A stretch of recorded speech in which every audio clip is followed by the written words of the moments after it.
करते हैं। P block का अपने फर्स्ट लेक्चर बेसिक हमने देख लिया था। इसके बाद स्टार्ट करेंगे जो अपने सिलेबस में है। सिलेबस में अपने कौन से ग्रुप थे हमने पहले डिस्कस किया था, 15, 16, 17 और 18। ये 4 ग्रुप हमें पढ़ने 12th क्लास सिलेबस के अकॉर्डिंग, एनसीईआरटी सिलेबस। तो 15 ग्रुप की बात करते हैं। इसमें यहाँ पर इतनी आवर्त सारणी की बात करें तो ये कौन सा ब्लॉक है, ये पी ब्लॉक है। पी ब्लॉक के बाद हम बात करते हैं यहाँ पर ये किस में आएगा, n=1, ये 2, ये 3, 4, 5 और ये क्या हो गया 6। ये जो होते हैं इनको हम क्या बोलते हैं, आवर्त। ऐसे जा रहे हैं आवर्त। आवर्त किसको बताता है, कोशों की संख्या पर। इसका मतलब क्या हुआ कि जैसे यहाँ पर मैंने लिखा आर्गन, तो आर्गन कौन से आवर्त में आ रहा है, तीसरे में। आर्गन के पास कितने कोश होंगे, 3। ऐसे ही क्रिप्टॉन की बात करो, उसके पास कितने कोश होंगे, 4। और ये जो लिखे हुए हैं 13, 13, 14, 15, 16, ये क्या है, वर्ग होते हैं। और वर्ग क्या बताती है, वर्ग बताती है संयोजी कोश में। संयोजी कोश का मतलब होता है बाह्यतम कोश में इलेक्ट्रॉन की संख्या। संयोजी कोश में इलेक्ट्रॉन कौन बताएगा, वर्ग बताएंगे।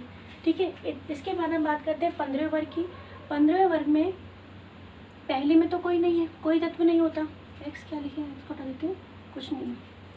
कहाँ से स्टार्ट होगा, सेकंड से। कौन से आते हैं, नेपाल, पाकिस्तान, ऑस्ट्रेलिया, सब भिखारी। ठीक है। तो ये हो गया अपना भारत देश महान है, बाकी सब नेपाल, पाकिस्तान, ऑस्ट्रेलिया सब भिखारी। इसके बाद हम बात करते हैं किसकी, परमाणु क्रमांक की भी बात कर लेते हैं। तो परमाणु क्रमांक हम ईजी वे में देखते हैं कैसे करना है। वैसे इससे पहले वाले वीडियो में डिस्कस कर लिया था, पर फिर भी देख लो।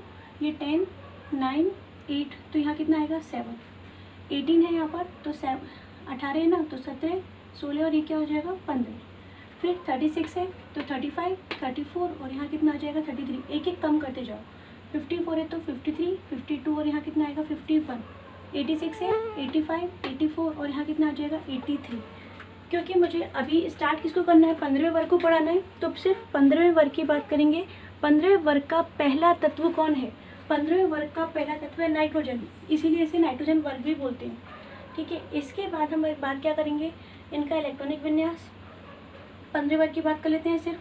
15वें वर्ग, 13वें वर्ग का मतलब क्या हो गया, बाह्यतम कोश में कितने इलेक्ट्रॉन, 3। एक बात सुनो, फर्स्ट पहला वर्ग है, पहले वर्ग का मतलब होता है कि बाह्यतम कोश में कितने इलेक्ट्रॉन होंगे, 1। दूसरा वर्ग, दूसरे वर्ग का मतलब होता है बाह्यतम कोश में कितने इलेक्ट्रॉन, 2। ऐसे ही 13वां वर्ग, तो 13वें वर्ग का मतलब होता है बाह्यतम कोश में कितने इलेक्ट्रॉन, 3, यहाँ 4, इसमें 5, ये 6, ये 7 और ये कितने हो जाएंगे 8। इसके बाद 15वें वर्ग की बात करूँ, क्योंकि मैं 15वें, तो 13 और 14 को हटाते हैं थोड़ी देर के लिए। ये 13 और 14 हमारे काम के नहीं, हटा देते हैं इसको। ये अब देखो 15वें वर्ग की बात करेंगे, बाह्यतम कोश में कितने इलेक्ट्रॉन, 5। तो 5 इलेक्ट्रॉन है बाह्यतम कोश में। पहले किस में जाते हैं इलेक्ट्रॉन, एस में जाते हैं पहले इलेक्ट्रॉन, फिर ये तो जाएंगे पी में। एस में कितने इलेक्ट्रॉन जाने, एस में 2 ही जाते हैं इलेक्ट्रॉन, तो एस में गए 2 इलेक्ट्रॉन। इसके बाह्यतम कोश में है कितने, 15वें वर्ग के बाह्यतम कोश में है 5 इलेक्ट्रॉन। एस में कितने चले गए, 2, तो रिमेनिंग कितने हैं, 3। बचे कितने, 3, तो वो 3 कहाँ जाएंगे, पी में। ठीक है। अब अलग अलग तत्व एन है, तो कोश की संख्या कितनी है, 2 है। पी है, कोश की संख्या कितनी है, 3। फॉस्फोरस है ये। अलग अलग तत्व के लिए एन का मान क्या है, अलग अलग, इसलिए यहाँ पे एन लिखा और यहाँ पे क्या लिख दिया, एन। ये क्या हो गया, 12th क्लास में फर्स्ट क्वेश्चन अपना यहीं से तैयार हो गया। 15वें वर्ग के तत्वों का सामान्य इलेक्ट्रॉनिक विन्यास क्या हो जाएगा, NH2 NP3। ठीक है। एक बार 16वें वर्ग का बता दो। 16वें वर्ग का मतलब क्या हुआ कि बाह्यतम कोश में कितने इलेक्ट्रॉन होंगे, 6 इलेक्ट्रॉन होंगे। 6 में से पहले किस में जाएंगे, एस में। कितने जाएंगे, 2। एस में गए 2 इलेक्ट्रॉन, 6 है ना, तो बचे कितने, 4। वो 4 कहाँ जाएंगे, पी में। तो विन्यास क्या हो जाएगा, सामान्य इलेक्ट्रॉनिक विन्यास NH2 NP4। ये NP3 है, इसके लिए हो जाएगा NP4, इसके लिए हो जाएगा NP5 और इसके लिए क्या हो जाएगा, NP6। पढ़ लेंगे आगे अपन एक बार और। अब देखो यहाँ पर ये तो किसका विन्यास हुआ है, सामान्य इलेक्ट्रॉनिक विन्यास। अब मुझे इन सब का बताना है तुम्हें कैसे करते हैं। देखो इन सब की बात करते हैं। NH2 NP3 सामान्य इलेक्ट्रॉनिक विन्यास हो गया। चलो करते हैं। अब यहाँ देखो नाइट्रोजन की बात करो, इसका तुम बताओ क्या आएगा, कौन से आवर्त में आ रहा है, सामान्य तो ये रहा NH2 NP3। नाइट्रोजन कौन से आवर्त में आ रहा है, दूसरे में आ रहा है ना, तो नाइट्रोजन के लिए n का मान क्या रख देंगे, 2 रख देंगे। 2s2 2p3 हो गया बस। अब इसके बाद एक बात और देखो, इलेक्ट्रॉन काउंट कर लेना। इलेक्ट्रॉन देखो यहाँ पे कितने, 2 और यहाँ कितने हैं 3, तो 2 और 3 कितने हो गए 5 हो गए, और है कितने यहाँ पर 7। तो अभी पूरे इलेक्ट्रॉन हो गए क्या, नहीं हुए। कैसे करोगे, देखो बहुत ईजी है। कौन सा आवर्त है ये, दूसरा कब स्टार्ट होगा, जब पहला कंप्लीट होगा, पहला ख़त्म होगा। और पहला किस पे ख़त्म हो रहा है, हीलियम पे ख़त्म हो रहा है ना, तो यहाँ पे क्या आ जाएगा आगे हीलियम, क्योंकि पहला ख़त्म होगा तभी क्या स्टार्ट होगा, दूसरा। अब देखो तुम इलेक्ट्रॉन काउंट करो, ये 2 4 और 3 कितने हो गए 7। एक और एग्जांपल करते हैं, देखो पी की बात करूँ, कौन से आवर्त में आ रहा है, तीसरे में आ रहा है। तो एन का मान क्या रखोगे, यहाँ पर 3 रख दें, एन का मान रखा 3s2 3p3, ठीक है। एन का मान हो गया, कितने इलेक्ट्रॉन हो गए, देखो 2 यहाँ 3 यहाँ, कितने हो गए 5। लेकिन इसके पास हैं कितने 15, तो क्या पूरे हो गए, क्या नहीं, 10 रह गए ना अभी। तो कैसे करोगे, तीसरा आवर्त कब शुरू होता है, जब कौन सा ख़त्म होगा, तीसरा आवर्त कब तब शुरू होगा जब दूसरा ख़त्म होगा। और दूसरा किस पे ख़त्म हो रहा है, देखो दूसरा ख़त्म हो रहा है नियॉन पे, ये सबसे लास्ट वाला ही तो है 18, तो ये ख़त्म किस पे हो रहा है, दूसरा नियॉन पे। यहाँ पे क्या लिखते हैं, नियॉन, ठीक है। अब देखो नेक्स्ट 4th वाले की बात यहाँ करते हैं। ऐसे ये बनाया, ये है यहाँ पर n बराबर 4, 13 14 और ये कौन सा है 15। कौन कौन हो गया यहाँ पर, n हो गया, p हो गया। अब किसकी बात करेंगे, as की। चलो as के इलेक्ट्रॉन बताओ कैसे लिखेंगे, कहाँ कहाँ जाएंगे as के इलेक्ट्रॉन। सबसे पहले कौन से में आ रहा है, ये 4th में आ रहा है, तो n का मान क्या रखोगे, देखो यहाँ से देखते हैं, इसको हटा दिए यहाँ से। 15वां है, 15वें का मतलब सामान्य विन्यास बोल दो। बाह्यतम कोश में कितने इलेक्ट्रॉन, 5। बाह्यतम कोश में 5 इलेक्ट्रॉन, तो पहले किस में जाएंगे, s में, ns2 np3। फिर इसके बाद n का मान रखो, as की बात कर रहे हो ना, as के लिए n का मान रखो, क्या आएगा 4s2 4p3, ठीक है। इतना भी हो गया। हमें पता है as के पास इलेक्ट्रॉन कितने हैं, कुल 33 इलेक्ट्रॉन है। इनमें से हमने कितने कर दिए, 5। पूरी हो गई क्या, अभी नहीं हुई ना, अभी तो और भी करने हैं। कैसे करेंगे, चौथा आवर्त है, चौथा कब स्टार्ट होगा, जब तीसरा कंप्लीट होगा। और तीसरा किस पे ख़त्म हो रहा है, आर्गन पे, ये तीसरा है। तो 4 तभी तो स्टार्ट होगा, 18 ही। उसके बाद क्या आता है यहाँ पे 19 पोटेशियम, तो 19 तभी तो स्टार्ट होगा जब कहाँ तक आ जाएगा, आर्गन तक आ जाएगा। तो ऐसे ही चौथे आवर्त में यहाँ पे क्या आ जाएगा, as की बात करोगे तो एक पहले वाला कौन है, आर्गन, ठीक है। अब इलेक्ट्रॉन काउंट करो, 18 और 2 20 और 3 क्या है 23 हो गए। लेकिन as के पास इलेक्ट्रॉन कितने हैं, 33।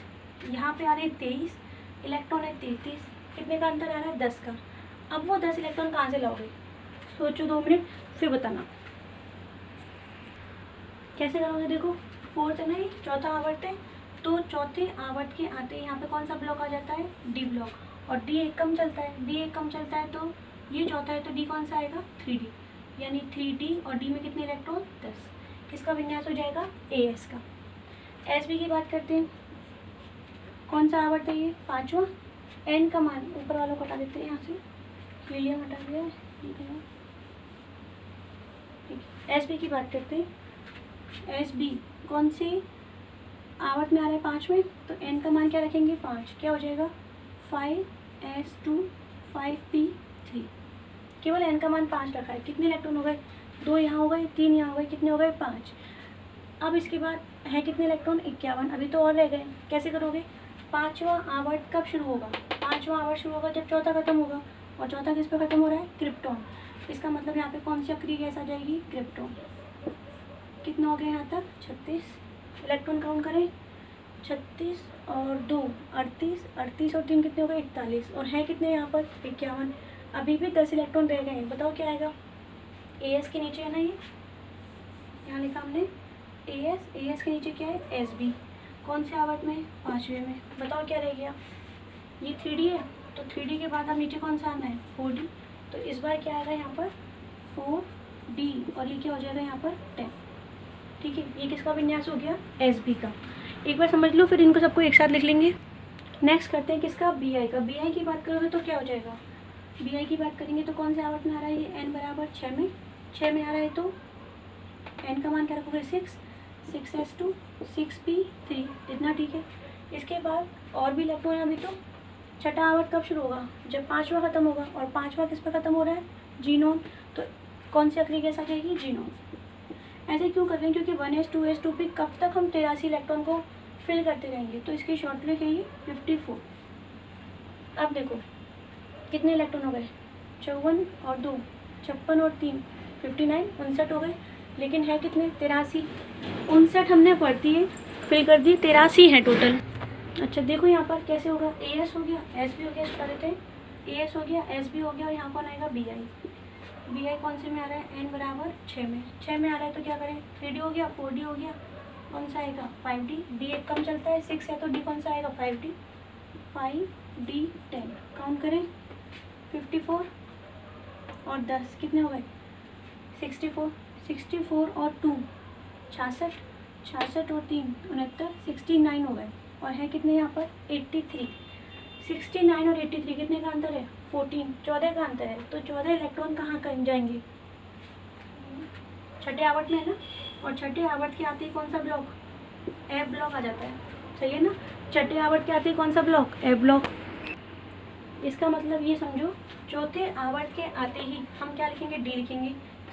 चौथा आवर्त है तो D एक कम चलेगा, 3D। पाँचवा है तो पाँचवा है ना, तो 4D एक कम, 6 है तो 5D, 6 है तो यहाँ पे क्या आ जाएगा? ये 5D, ठीक है। लेकिन छठे आवर्त के आते ही हमारे पास छठे और सातवें में क्या आते हैं? लैंथेनॉइड भी आते हैं, और क्या आते हैं? एक्टिनॉइड भी आते हैं। लैंथेनॉइड में इलेक्ट्रॉन कहाँ जाते हैं? 4f में, और एक्टिनॉइड में कहाँ जाते हैं? 5f में। तो हमें पता है कि यहाँ पर लैंथेनॉइड F ब्लॉक आना है, यानी कि कौन आना है? 4f। 1f होता नहीं, 2f नहीं होता, ऐसे तो होता है। 1f भी नहीं होगा, 2f होता ही नहीं है, 3f होता ही नहीं है, तो स्टार्टिंग कहाँ से होती है? 4f से। तो छठे आवर्त में कौन सा आएगा? 4f, यानी कि जो 14 इलेक्ट्रॉन कम पड़ रहे हैं वो कहाँ जाएंगे? 4f में। 4f, और ये क्या हो गया यहाँ पर? 14, ठीक है। अब देखो इसको एक बार एक साथ शॉर्ट में लिखते हैं। देखो स्टार्ट करते हैं। 15 वाला हमने अभी भी पढ़ा है, एक बार शॉर्ट में देख लो। n = 2, तो सामान्य इलेक्ट्रॉनिक विन्यास 15वें बाह्यतम कोश में 5 इलेक्ट्रॉन ये हो जाएगा। n का मान 2 रखा, यहाँ n का मान 3, n का मान 4, n का मान यहाँ पे कितना है? 5, और ये कितना हो गया? 6। n बराबर 2। दूसरा आवर्त कब शुरू होगा? जब पहला खत्म होगा। पहला किस पे? सबसे लास्ट में कौन है? हीलियम। यहाँ पे कौन आ जाएगा? नियोन। यहाँ पे कौन आएगा? आर्गन, क्रिप्टॉन, और ये क्या हो गया यहाँ पे? जीनोन। इतना ही देखा था हमने। जैसे ही चौथा आवर्त आता है तो ठीक है, चौथा आवर्त आता है तो क्या करोगे? D block. कौन सा डी आएगा? एक डी कम चलेगा, 3D 10, यहाँ कितना आएगा? 4D 10, और यहाँ कितना हो जाएगा? 5D 10, ठीक है। और छठे आवर्त के आते ही कौन सा ब्लॉक? F block. तो कौन सा F आएगा? 4F 14। अब देखो ये मैंने करवा दिया 15, 16, 17, 18, 16, 17, 18 तत्व हमारे पास लिखे हुए हैं सामने में, अपने आप करने हैं। रफ में करके देखना है इसको। 16 थोड़ा सा हिंट देते हैं। 16 का मतलब क्या हुआ कि 15वें वर्ग बाह्यतम कोश में कितने इलेक्ट्रॉन? 5, तो 16वां वर्ग बाह्यतम कोश में कितने इलेक्ट्रॉन आएंगे? 6 इलेक्ट्रॉन आने हैं बाह्यतम कोश में। तो सबसे बाहर वाले में 6 इलेक्ट्रॉन होंगे, वो कैसे कैसे जाएंगे? सबसे पहले कहाँ जाएंगे? एस में। कितने जाएंगे? 2 ही जा सकते हैं इसमें तो, और हैं कितने कुल? 6, तो बचे कितने? 4। अब वो 4 इलेक्ट्रॉन कहाँ जाएंगे? वो 4 इलेक्ट्रॉन जाएंगे पी में। 16 है बाह्यतम कोश में 6 इलेक्ट्रॉन, 6 में से 2 कहाँ गए? एस में। एस में 2 ही जाते हैं, बचे कितने? 4, वो कहाँ जाएंगे? पी में। अच्छा ठीक है। अब यहाँ पे सबके लिए एन क्या है? अलग अलग है, तो यहाँ पे करते हैं एन। यहाँ पे क्या कर देंगे? एन मान रखते जाएंगे, सॉल्व करते जाएंगे, अपने आप करना है, ठीक है। इसके बाद देखो 17 वाले में क्या हो जाएगा? 17वें वर्ग का मतलब होता है कि उसके बाह्यतम कोश में कितने इलेक्ट्रॉन आने हैं? 7 इलेक्ट्रॉन आने हैं। 7 में से 2 कहाँ जाएंगे? एस में। 7 में से 2 गए तो बचे कितने? 5, किस में जाएंगे? पी में। वो क्या हो जाएगा? NP5, ठीक है। तो ये टॉपिक अपना हो गया इलेक्ट्रॉनिक।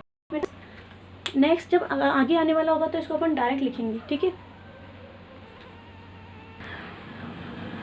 देखो आगे बात करते हैं अपन 15 वर्ग में। इतना सब होने के बाद यहाँ पे कुछ खनिजों की बात करते हैं। नाइट्रोजन के कुछ खनिज कौन से? नाइट्रोजन के कुछ खनिज कौन से? एक तो है चिली सॉल्टपीटर, और एक होता है Indian saltpetre. Chile saltpetre, Indian saltpetre, इनका फॉर्मूला क्या होता है? ऐसे याद रखो, इंडिका, तो N का E और K से क्या होगा? KNO3, और इसमें क्या आ जाएगा? NaNO3। ये हो गए इन दोनों के फॉर्मूले। खनिज है, ये किसके खनिज है? 15वें वर्ग में नाइट्रोजन है ना, तो नाइट्रोजन NaNO3, और दूसरा क्या हो जाएगा? KNO3। देखने का एक सेकंड नीचे लिखते हैं। इंडियन सॉल्टपीटर, इसका तो क्या हो जाएगा KNO3। और एक होता है चिली सॉल्टपीटर, और चिली सॉल्टपीटर के लिए क्या आ जाएगा NaNO3। एक का नाम है इंडियन वाले का नाम है KNO3 में पोटेशियम नाइट्रेट। कैसे याद रखोगे, देखो इंडिका तो इंडिया और के से क्या हो गया, का से क्या हो गया के, तो इसका नाम पोटेशियम नाइट्रेट, और चिली का नाम क्या हो गया सोडियम नाइट्रेट। तो इसके बाद ऐसे याद रख लेना, चिल्लाओ ना मतलब चिल्लाओ मत, तो चिल्लाओ ना तो चिली, और ये क्या हो गया NaNO3। इनके बाद इसकी बात करते हैं, ये क्या होते हैं, इसके पास नाइट्रोजन के पास कितने कोश हैं, N बराबर 2 का मतलब 2 कोश, ये नाभिक पहला कोश, और ये कौन सा हो गया दूसरा। इसके पास कितने आएंगे 3, इसके पास 4, ये 5, और ये क्या हो गया 6। तो एक फर्स्ट वाले की बात करते हैं, एक लास्ट वाले की बात करते हैं। First, second, third, fourth, fifth, और ये क्या हो गया यहाँ पर 6, ऐसे ही होगा। अब ये देखो इसके इलेक्ट्रॉन यहाँ भी है, यहाँ भी है, सबसे बाहर वाला यही होगा, इसमें सबसे बाहर वाला यही होगा। बताओ क्या हो रहा है, वर्ग में ऊपर से नीचे जाने पर आवर्त संख्या क्या हो रही है, बढ़ रही है। ये 2 है, ये कितने हैं 6।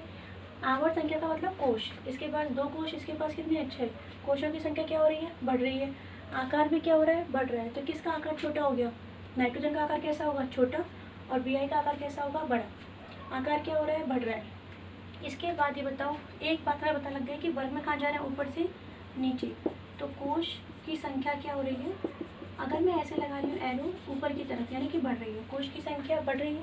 कोश की संख्या बढ़ेगी तो परमाणु आकार भी क्या होगा, बढ़ेगा, है ना, ऐसे ही होगा, आकार भी बढ़ रहा है। इसके बाद ऊपर वाले का आकार नाइट्रोजन का सबसे क्या होगा छोटा, और Bi का आकार सबसे क्या हो गया, बढ़ गया। फिर इसके बाद ये बताओ, अगर मुझे इस इलेक्ट्रॉन को बाहर निकालना है और एक इस इलेक्ट्रॉन को बाहर निकालना है, तो पहली बात तो क्या इलेक्ट्रॉन अपने आप चला जाएगा क्या बाहर, नहीं। अगर इस इलेक्ट्रॉन को मुझे बाहर निकालना है तो इसे क्या देनी पड़ेगी, ऊर्जा। तो किसको हमें ज़्यादा ऊर्जा देनी पड़ेगी, ये छोटा सा ही है नाभिक प्लस आवेश है, और ये कौन सा है माइनस, इसको अपनी ओर क्या करके रखेगा, पकड़ के रखेगा ये। तो ये वाला इलेक्ट्रॉन तो इसके पास में है, और ये इससे कहाँ चला गया, दूर। दूर है तो आसानी से क्या हो जाएगा, अलग हो जाएगा। इसका मतलब ये हुआ कि यहाँ पे इलेक्ट्रॉन निकालना है बाहर, ऊर्जा तो हमें यहाँ भी देनी पड़ेगी, ऊर्जा हमें यहाँ भी देनी पड़ेगी, लेकिन ये पहले से दूर है और हमें बाहर और करना है इसको, तो इसको ऊर्जा देनी पड़ेगी, और इसे क्या देनी पड़ेगी, ज़्यादा। आकार छोटा है, नाभिक के कहाँ होगा पास, नाभिक के पास है, तो इसके इलेक्ट्रॉन को अपनी ओर क्या कर रहे हैं, ये आकर्षित। और दूसरे वाले में वो पहले से ही कहाँ है, दूर है ना, तो उसके इलेक्ट्रॉन को निकालने के लिए हमें ऊर्जा क्या देनी पड़ेगी, कम। इसका मतलब इसे हमें बड़े आकार वाले को ऊर्जा क्या देनी पड़ेगी, कम। इलेक्ट्रॉन को बाहर निकालने के लिए दी गई ऊर्जा क्या कहलाती है, आयनन ऊर्जा। इलेक्ट्रॉन को बाहर निकालना है, ऊर्जा दी गई क्या कहलाएगी, आयनन ऊर्जा। क्या हो जाएगा, आयनन ऊर्जा। क्या होगा बताओ, ऊपर से नीचे गए, आकार क्या हो गया, बढ़ गया, आकार बढ़ गया। जिसका आकार बड़ा होगा उसके इलेक्ट्रॉन को निकालने के लिए हमें ऊर्जा क्या देनी पड़ेगी, कम। तो ऊर्जा क्या हो गई, कम। इसका आकार छोटा है, छोटे वाले में ऊर्जा क्या देनी पड़ेगी, ज़्यादा। अब इसके बाद ये बताओ, कौन जल्दी से इलेक्ट्रॉन देगा, जल्दी से इलेक्ट्रॉन कौन देगा, Bi। ठीक है, जल्दी से इलेक्ट्रॉन दे देगा, इसका मतलब इसमें जो जितनी जल्दी इलेक्ट्रॉन देगा उसमें धात्विक गुण उतने क्या होंगे, ज़्यादा। तो इसमें धात्विक गुण क्या होते हैं, ज़्यादा होते हैं। धात्विक गुण, ये धातु होता है, इसका आकार छोटा है, नाभिक के पास है, इलेक्ट्रॉन नहीं देगा, तो ये कौन सा गुण होता है, अधातु। और ये वाला कौन सा होता है, धातु। जैसे जैसे आकार बढ़ता जाएगा, आकार बढ़ता जाएगा परमाणु का, तो वो इलेक्ट्रॉन उस नाभिक से कहाँ जाएगा, नाभिक से दूर चला जाएगा, और दूर गया तो इलेक्ट्रॉन चला जाएगा बाहर, और बाहर चला गया तो कौन से गुण आ जाएंगे, धात्विक। एक गुण और होता है कौन सा, विद्युत ऋणता। विद्युत ऋणता क्या होता है, देखो यहाँ लिखा मैंने H और यहाँ लिखा Cl। अब बताओ H और Cl के मध्य कितने बंद हैं, एक बंद है, और एक बंद का मतलब कितने इलेक्ट्रॉन, एक बंद का मतलब होता है 2 इलेक्ट्रॉन। ठीक है, एक H का और एक किसका है, Cl का। किसकी पावर, पावर मतलब शक्ति किसकी ज़्यादा है, Cl की। बंद के इलेक्ट्रॉन कौन ले जाएगा, Cl ले जाएगा बंद के इलेक्ट्रॉन। अगर Cl ले गया इलेक्ट्रॉन तो इस पर माइनस, इस पर क्या हो गया, प्लस। बंद के इलेक्ट्रॉन को अपनी ओर क्या करना, आकर्षित, क्या कहलाता है, विद्युत ऋणता। बंद के इलेक्ट्रॉन को अपनी ओर क्या करना, आकर्षित। तो जिसकी पावर ज़्यादा होगी वही क्या करेगा, आकर्षित करेगा। अब तुम देखो किसकी पावर ज़्यादा है, नाइट्रोजन का आकार कैसा है, छोटा है, ये नाभिक के कहाँ है, पास, और ये वाला तो वैसे ही कहाँ है, दूर है। बताओ, प्लस है ना, प्लस वाला माइनस को क्या करेगा, आकर्षित। इसका इलेक्ट्रॉन ये बैठा है यहाँ पर पास में, तो है उसको क्या कर लेगा, अपनी ओर आकर्षित कर लेगा, क्योंकि आकार कैसा है, छोटा। तो जिसका आकार छोटा उसकी इलेक्ट्रॉन को आकर्षित करने की क्षमता क्या होगी, ज़्यादा। ये तो दूर चला गया ना, दूर चला गया तो ये आकर्षित कर ही नहीं पाएगा इसको। जिसका आकार बड़ा होगा उसकी आकर्षण की क्षमता क्या हो गई, कम। आकर्षण की क्षमता कम, इसका मतलब हो गया कि विद्युत ऋणता भी क्या होगी, कम।